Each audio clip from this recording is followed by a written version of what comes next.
Donc Sophie, pour cette journée de conférence, et vous, que faites-vous pour votre corps, votre esprit et votre âme? Tu es thérapeute et c'est vrai qu'on reçoit beaucoup de personnes qui s'interrogent sur le lien corps, esprit, âme. Comment tu pourrais nous expliquer, à travers ton activité, comment tu l'as perçue? Alors cette relation corps, esprit et âme,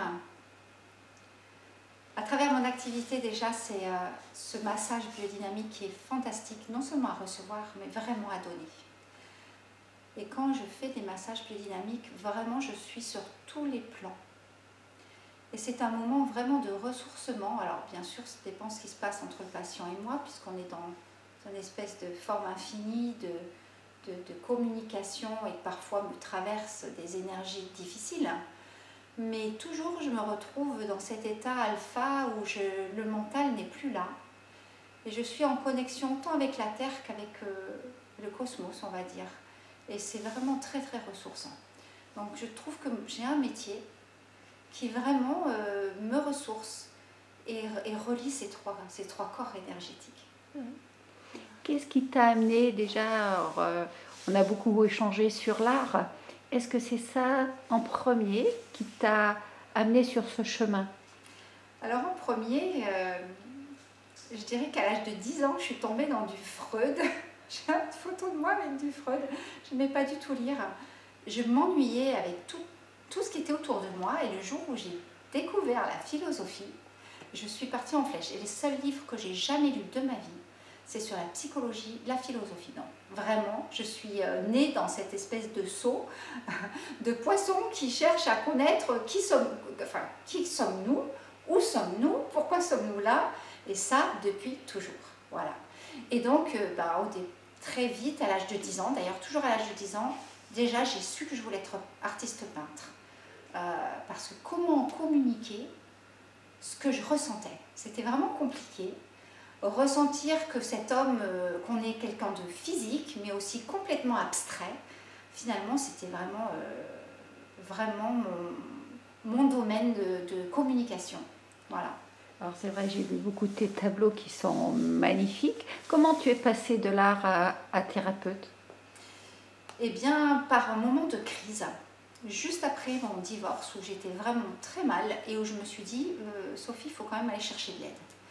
Et c'est en allant chercher de l'aide que j'ai découvert la thérapie biodynamique. Et quand même autrefois aussi, parce que je suis d'une famille de chiropracteurs, et je m'étais dit, oh là, moi, faire des études de chiropraxie, ça me dirait bien, mais je ne suis pas du tout scolaire et je ne vais pas y arriver. Donc quand j'ai découvert la biodynamique, j'ai vu que je pouvais, dans ce domaine, soigner avec mes mains. Et ça, c'était une aspiration profonde depuis longtemps. Et donc ça a été une découverte de pouvoir lier toutes mes recherches, comment on fonctionne, les projections. J'avais jamais pensé à ça, donc j'ai appris énormément de choses. J'ai été passionnée, je suis toujours passionnée par ce domaine.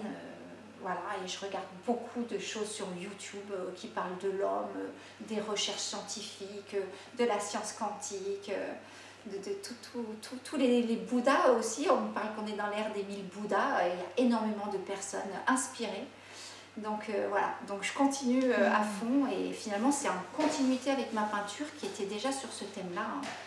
Voilà. Alors, à travers tout ce que tu nous dis, on sent bien que tu parles d'amour, que tu transmets l'amour et la passion, parce qu'on sent la passion vibrer en toi. Est-ce que tu aurais une expérience, un souvenir que tu aimerais partager, où tu as vraiment, peut-être dans un soin, peut-être dans une expérience personnelle ou professionnelle, où tu as ressenti cet amour qui nous entoure? C'est souvent que je ressens l'amour qui nous entoure. C'est quelque chose de très simple. Quand je suis avec des enfants, je dirais qu'il y a cette vibration-là, où il n'y a pas de filtre entre moi et eux. J'ai une relation particulière avec les enfants. Et où, là par exemple, j'imagine et je le ressens. Donc c'est très lumineux. Mais c'est souvent quand même, j'ai cette espèce de chose, d'énergie qui me prend et que je sens de l'amour pour tout le monde. Je ne suis pas quelqu'un qui a un esprit très critique d'ailleurs, parfois ça ne me sert pas, hein. Mais en relation avec l'autre, j'ai quand même naturellement cet amour qui émerge très facilement. Et je crois ce qu'il y a aussi en toi, c'est la joie. Ouais, c'est vrai. La joie. Mais parce que c'est joyeux ce que je ressens. Oui. Ouais. Et ça, c'est un grand travail de biodynamique. La psychologie biodynamique vient vraiment chercher le noyau sain dans le patient. En faisant la formation, on a fait toutes les méthodes, tous les outils, on les a fait sur nous-mêmes.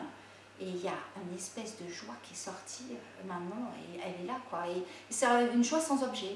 C'est-à-dire qu'on est juste joyeux, on ne sait pas pourquoi. Donc c'est quelque chose d'assez extraordinaire. Oui, en tous les cas, on ressent très très fort. Est-ce que, je ne sais pas si on peut donner des conseils, mais en tous les cas, parce qu'on n'est jamais à la place de la personne qui vient nous voir, ou qui nous consulte, qui nous demande de l'aide, quel serait le conseil que tu pourrais donner?